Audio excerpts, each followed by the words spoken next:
నమస్తే. శ్రీరామనవమి పండుగ రోజైతే మా ఇంటి దేవుడు వెంకటేశ్వర స్వామి గుడికి అయితే వెళ్ళాము.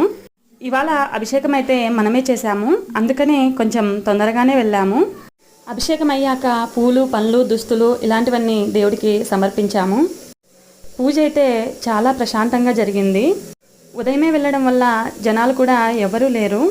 ఈ మధ్య ఈ గుడి దగ్గర నవగ్రహాలు, ఆంజనేయ స్వామి, వినాయక స్వామి విగ్రహాలు అయితే ప్రతిష్ఠించారు.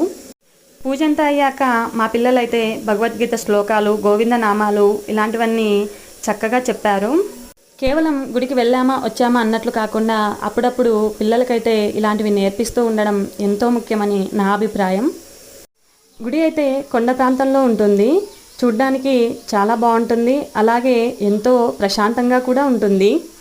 మీరు మీ శ్రీరామనవమిని ఎలా జరుపుకున్నారో తప్పకుండా కామెంట్ చేయండి. జై జవాన్, జై కిసాన్.